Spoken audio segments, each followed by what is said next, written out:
Hello, everyone. Thank you for joining our webinars, Switching Up Your Summer Fitness Routine. My name is Laura. I am from Solera, and we have Retrofit with us today for this webinar. I just want to let everybody know that they are on mute, but you can certainly ask questions in the Q&A section. And then if you're having any technical difficulties, put those in the chat and we'll see what we can do to help you. We are excited to have Retrofit with us today. They are one of the partners in Solera's network of programs for lifestyle change management, and that's really to help reduce your risk of diabetes. So we are honored to have oh, I advanced too far. Sorry about that. We're honored to have Scott Brunning here with us today. He's from Retrofit. He's their lead exercise physiologist at Retrofit, and he switches up his summer fitness routine with hockey. Maybe not so much in the summer, but I saw that on your bio, Scott. So I'm just going to turn it over to him and take it away, Scott. All right, thanks Laura, and welcome everyone to our webinar today on how to switch up your summer fitness routine. Before we talk about summer, let's go back to winter and think about the thoughts we had in our minds this past winter. Maybe you had thoughts like, ooh, it's too cold to go walking outside right now. Or maybe something like, oh, the winter's really demotivating and I just don't feel like doing anything. Or maybe you said to yourself in the wintertime, you know what, when it's summer, I'll get more active again. I'll get my activity going when it warms up. Well, that time is now. Now is summer. Now is when we can really focus on switching up your routine and making the most of these warm summer months to really achieve your health and weight loss goals that you want to reach. So today we got a lot of great stuff we'll talk about. We will discuss, if I can flip my slide here, how to maximize your NEAT, which is an interesting concept. Maybe you don't know what NEAT is or what that stands for. We'll dive into that. Second, we will explore your summertime exercise options, of which there are many. And finally, how to plan for a successful summer, how to really set some goals to challenge and motivate yourself. And our welcome question on the first slide that some of you answered asked, what are your favorite outdoor activities?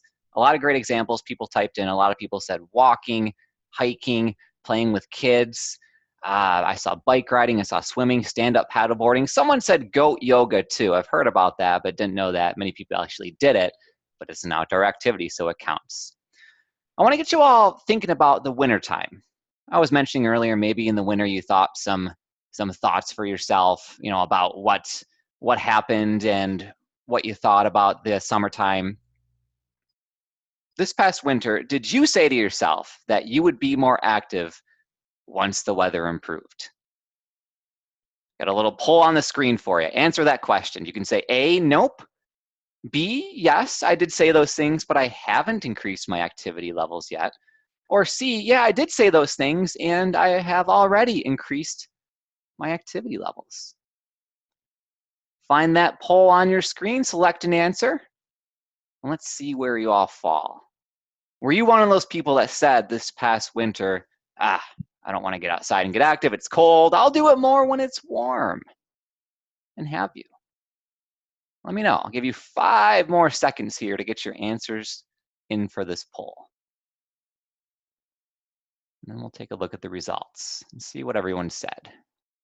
All right, the results were kind of spread across the board, but a lot of you all said, yeah, I said those things and I haven't increased my activity yet.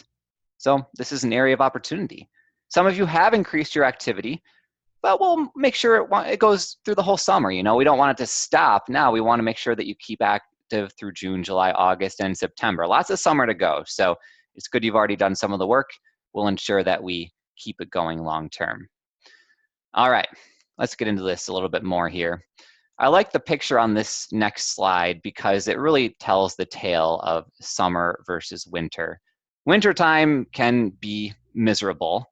Oop, we went too far ahead. It's a little delayed, it looks like. There we go. Wintertime can be miserable. You can see the picture there. I'm in Chicago, so I have winters that look like that and much worse. And summertime, it's nice, it's warmer, there's more daylight. It's time to really take advantage and get out there and get active.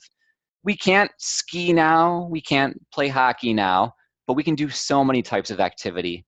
Let's make the most of it while we can. There are so many things that are only doable in the warmer months that we want to make sure we're aware of and thinking about and setting goals and plans with to really challenge ourselves. A lot of people make significant strides with their health and their weight in the summer. And you can be one of those people too, but that doesn't happen if we just hope it does, or don't make a plan, don't set goals for ourselves. The summer will fly by and we'll say, wow, I wasn't active. What happened? We need to have a point in time when we make a plan, set some goals, think about this, and get that plan in place. And that's what today's session is all about. This is a call to action. A lot of the things we'll talk about today, maybe you've heard before, but I really challenge you to write something down. Get a piece of paper, get a notepad, and write down what your plan will be to get active and switch up your routine this summer to make the most of these summer months. Some of you, though, may live somewhere that looks like that picture on the right side of the slide there, year-round, maybe Southern California, Florida, places like that. But still, in the wintertime, there's less daylight. Holiday seasons are time-consuming, so maybe there's still another reason to make a good push now in the summer. We can do almost anything. Let's take advantage. We're going to start by discussing an interesting concept here called NEAT.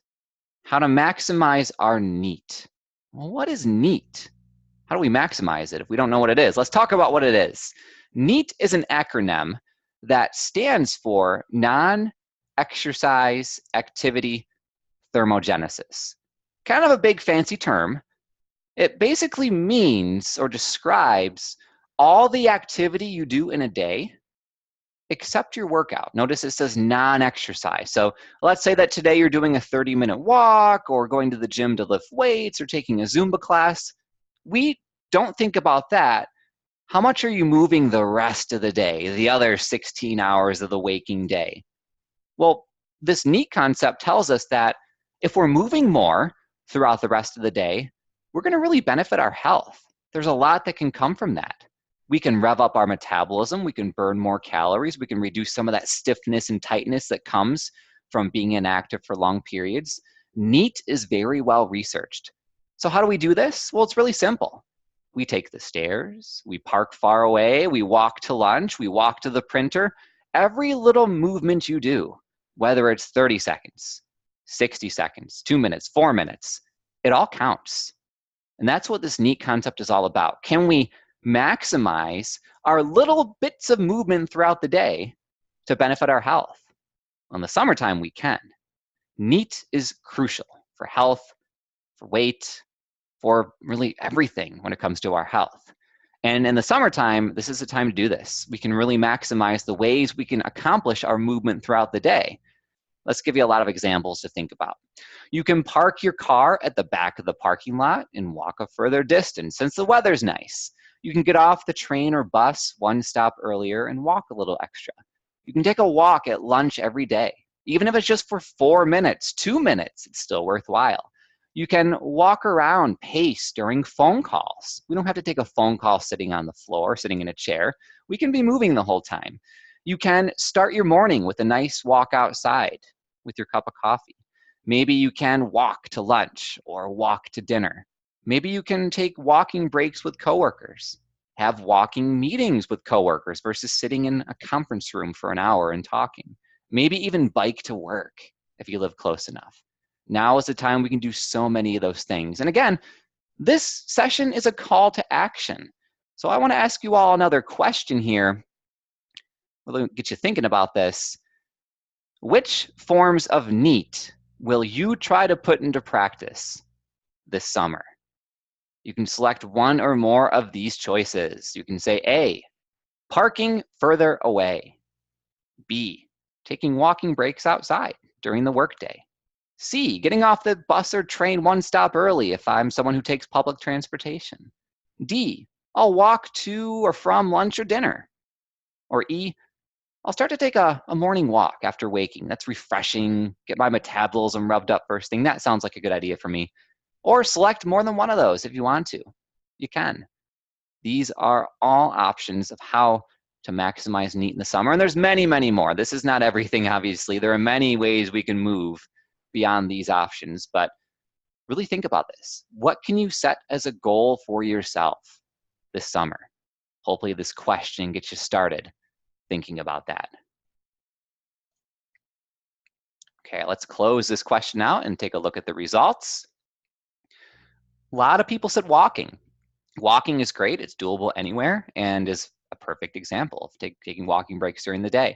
Parking further away was selected by a lot, taking a walk to start the morning as well. All good options, but maybe jot those down. You want to focus on these and remember these. Now is the time to put that plan into place. The good news is there's really no right or wrong ways to practice your NEAT.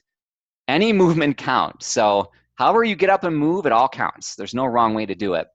We also know that in some areas of the country, it's kind of too hot to get outside, right? Maybe if you live in Texas, the Southwest, Arizona, it's 110 degrees, and you say, wow, I don't want to do those things during the day. It's really, really hot.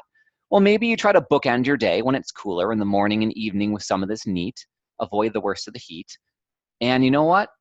Indoors movement still counts. You can stay inside where it's air conditioned and maximize your movement indoors. It's just as good. We don't want to use weather as an excuse, whether it's too warm or too cold. NEAT is doable anywhere, any place, anytime, inside or outside. The bottom line, the more you move throughout the day, spread that movement throughout your entire day, every day, the more your health will benefit. If you have a Fitbit, an activity tracker, a pedometer, you can track this. And this is really helpful to see how you're doing. You can watch those daily step counts grow. I encourage you to look at the daily step counts, but also how those step counts are spread throughout the day. If all of your step counts happen at one point in time and you're not moving the rest of the day, that's not as good as if you spread those steps throughout the day. That's much better for your health. So take a look at that as well if you have a tracker and can look at that data. So that was the non-exercise activity. We also want to talk about the exercise. Let's explore some of your summertime exercise options here in our next section of this webinar today. And just like with the NEAT, many doors are opened when it comes to summertime activity. A lot of you listed a lot of those great examples in the chat box earlier with our first question of the day at the very start of the presentation. In the wintertime, a lot of these options aren't doable, but now, again, we can do these things. So many types of activity, many of which are enjoyable, can happen now. Maybe you try something new, try something that's exciting and empowering and encouraging for you. Think outside the box. Or maybe you do your old favorite and that works for you. We want to encourage you though to think of it now. Decide how you'll be active all summer. We want to be active all day with our NEAT. We also want to get some good activity or exercise or working out time throughout our days and weeks as well, all summer long. Also, don't discount the stress relieving benefits of outdoor activity in particular. Getting outside, sunshine, blue skies, fresh air, greenery, it can uplift our mood. It can make us feel happier. When we feel happier or more positive, all the rest of our healthy habits fall into place. So what can we do to get active outside in the summer? So many things. Walking, running, hiking, biking on the trails and paths near your home. You can go swimming in a pool, swimming in a lake, swimming in an ocean. You can take your normal indoor workouts and take them outside. Maybe you do yoga, try yoga at the park. If you do body weight strength training, try that in your yard. You can play sports, tennis, basketball, volleyball, soccer, other team sports like that. You can try water sports, kayaking, stand-up paddleboarding, snorkeling. You can try rollerblading, roller skating, wear the proper safety gear, of course. Yard work can be very challenging, lifting bags of dirt, bags of mulch, digging holes. That can be tough stuff. Even playing with the kids. Someone wrote that in the chat box. Playing with the kids, chasing them around, playing tag. They've got endless energy. They're going to tire you out. That can be a good workout too. And again, we've got a call to action here. I want you to think about this. What types of outdoor activities do you want to try this summer? We've got a few listed here. This isn't everything, but maybe there's one or two of these that you're thinking to yourself, yeah, I wanna try that. That's gonna be my outdoor activity for this summer. You can select A, walking, hiking, biking on nearby trails and paths. B, water sports like swimming, paddleboarding, kayaking, or others. C, ground-based sports, tennis, volleyball, basketball, soccer, things like that.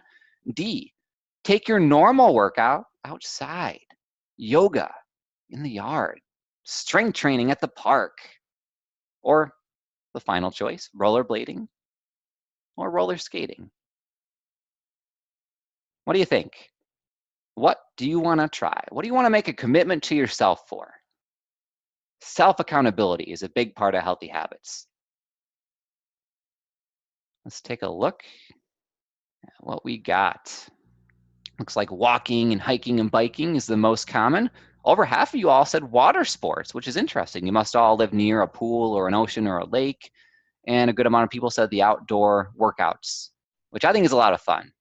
You don't necessarily need to find a new type of exercise. Keep that in mind. You don't have to do a new workout that you've never tried before. If you have a favorite type of exercise you like, maybe you try a new location. If you like walking or hiking, find new trails, find new paths. If you like playing with the kids at the park, go to a new park. If you like playing beach volleyball or swimming, find a new beach to do that at. You don't have to do something new, but sometimes something new is really encouraging and motivating. And maybe you find your favorite type of exercise. So sometimes it can open new doors. But just like with NEAT, you don't have to go outside. If you love the elliptical machine at the gym, go do that. If your Zumba class is fantastic and you love it, that's fine. If you want to go to the walking track inside the gym and that's where you're at your best, go with it. You don't have to be outside. The bottom line is you want to choose a type of exercise that you enjoy, that you'll stay consistent with because you enjoy doing it. If that's indoors, outdoors, at the gym, doesn't matter. The main goal here is to stay consistent with your activity. The best exercise routine is one that you can maintain long-term. Long-term means for months and years, not just for a couple of weeks. Finally, we're going to put this all together and help you make a plan, set some goals for your outdoor exercise and activity, or indoors too, whatever it may be. Let's plan a successful summer. I've got another question for you all to think about before we go into this section. This is kind of an interesting one. Where is your summertime exercise plan located? Located, what does that mean? What are our choices here? We can say A, I don't yet have a summertime exercise plan. You will shortly. B, I've got it planned out in my mind. C, it's written down somewhere. Or D, my workouts are scheduled into my calendar weekly. Select one of these choices. Where is your summertime exercise plan located? Or maybe you don't have one yet. Teach you how to make one in the next few minutes. A very simple tool we can use to build an exercise plan. Okay, let's look at our results for this one. And 63% said, I don't have a plan yet. So this next section is a section for you to pay attention to. And we have other people who selected the other choices.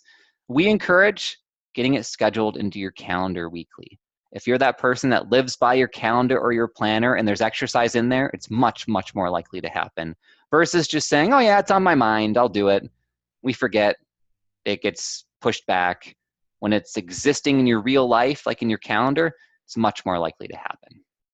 So how do we do this? How do we make a workout plan? We like to use a simple principle called the FIT principle, F-I-T-T. The F stands for frequency, the I is intensity, the first T is time, and the second T is type. Each of these is a component of your exercise plan you need to decide for yourself. So let's go through each one by one. Frequency, the F in FIT. This is how many days per week you're going to work out. Maybe for you, it's going to be 2 days a week to start. Maybe it's going to be 3 or 4. 3 or 4 is a good place to start, but choose that. How many days a week can you realistically commit to doing exercise throughout the summer? And really make sure you think realistically. Saying 7 days a week doesn't guarantee it's going to happen. So think about your real schedule and your real time commitments and what can fit into your life. The I in fit is intensity. This is important to think about. How hard will we work out? We can use a system here called rating of perceived exertion, or RPE for short. It's a simple 1 to 10 scale that allows us to self-rate how intense we feel we're working out. A 1 out of 10 is barely moving. A 10 out of 10 is the most intense exercise you can possibly do, like running from a wild animal kind of intensity. We want to try to be at a 4 to 7 out of 10, right in the middle of that zone. That's where we can get a lot of benefits, but not overwork ourselves. So if you're trying something new, a new type of activity, really be careful about choosing one that is going to fit that 4 to 7 intensity range. Maybe something you try is really too intense for you. You got to kind of dial it back a little bit. Or maybe you try a type of activity that just isn't intense enough. Let's say it's playing kickball. And kickball is probably a lot of standing around. Maybe you say it's a 2 out of 10. It's not very intense. We want to try to find a workout that's a 4 to 7 out of 10 intensity. So really think about that when you're deciding your exercise plan for yourself. The first T in the FIT principle is time. This is simply how long you'll work out each day of the week you plan to work out. If you're starting off, 10 to 20 minutes is perfect. Getting up to 30 minutes in the long term is a great place to be. Over 30 minutes, even better, but 30 minutes is a good target to shoot for, building up to. If you're just starting though, less is fine. And the second T in the FIT principle is type. Already talked a lot about this. Choose a type of activity that you'll enjoy and therefore stay consistent with. We can take this a step further and set some goals for ourselves. I like this a lot. This is my favorite part of this presentation. Up the ante and challenge yourself with a goal for the summer. Maybe it's something simple like increasing your daily step counts on your Fitbit or tracker, adding 500 steps a day, 1,000 steps a day. Maybe it's simply working out one more day of the week or trying to push your intensity. Or maybe you set a summer specific goal. These are my favorite. You say to yourself, I'm going to do something by the end of the summer. By Labor Day, I will have done a 5K. By the end of August, I will be able to jog for 20 minutes straight. By the end of summer, I will have rollerbladed around the whole lake, miles and miles. Or maybe by the end of summer, I will be able to tread water for 10 minutes straight. I'll work up to these things over the summer. Having that sort of goal will motivate you, be exciting, give you a measuring stick to track your progress with too, and can help you make the most of these summertime months. But make it fun, make it enjoyable. Don't make it stressful. Choose something that you'll look forward to versus something that you dread. We don't want to make exercise something we dread because then it won't really happen. We want to make it fun and enjoyable and a challenge we look forward to and then feel rewarded about completing. We like that sense of positivity and accomplishment that comes with this. So lots to think about, right? What type of activity will I do in the summer? How can I plan that into my routine? But then even outside of that workout, can I maximize my NEAT every single day? Those are really the two main areas to focus with your activity. The workout, but some people just stop there. Don't forget about the NEAT, the rest of your day. That is oh so important for your health. Even if you got a long walk this morning, keep yourself moving the rest of the day.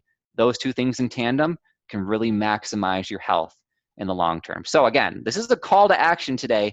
If you are thinking, yeah, I should be working on this summer, now is the time to write something down. We've got a little sample list of goals or strategies here, healthy habits you can try to enact.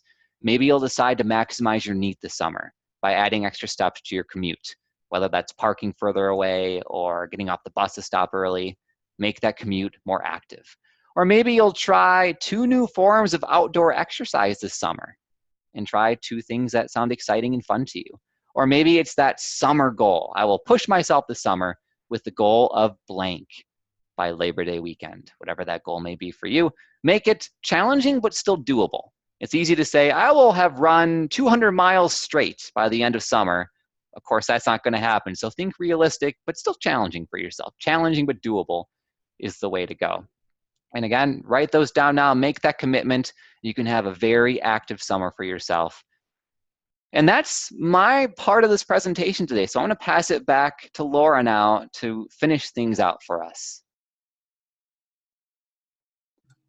Thanks, Scott. So I just wanted to make sure everybody knew of additional resources that you have, and that is through Solera. So many of you have heard about Solera through your employer or your health plan, and that is, Solera is a network of providers that can deliver programs to help you make that lifestyle change. And it's really a lifestyle change to make you reduce your risk of diabetes. So many health plans will cover this if you qualify, meaning that you're at risk of diabetes. So we have a really quick 1-minute quiz to help you discover if you're at risk of diabetes, and then you can sign up for one of these programs. And what the program would include is 16 weekly group sessions, and then you go on to monthly maintenance sessions. It follows the CDC curriculum with the goal being to lose 5 to 7% of your weight. So that really reduces by over 50% your risk of diabetes. And what's going to come with the program is access to a personal health coach, weekly lessons, small group for support, and you'll also get a tool like a Fitbit activity tracker or a wireless scale. So you get that Fitbit after you participate for 4 weeks. So that is the program through Solera. You can find out if you're at risk if you visit soleraforme.com, and that's the number 4/webinar to see if you qualify. And I'm going to be sending this out in the next couple of days so that you'll have this as a reference. And I know I saw some attendees on the webinar today have already signed up. So it's great to see the results that they're having and enjoying being in the program. And Retrofit is one of the partners that you can choose. So you can look Retrofit up and they'll have a program for you to reduce your risk of diabetes. So I am gonna, we're right pretty much at time, so I'm gonna wrap this up. Thank you again to Scott. I did a couple of squats during your presentation, so I maximized my NEAT during the presentation, and I really learned a lot. So thank you, Scott, and I thank everyone else for attending, and hope you're switching up your fitness routine this summer, or getting started with one, or keeping on one, and definitely scheduling it. So have a great rest of your day, and thanks again for attending.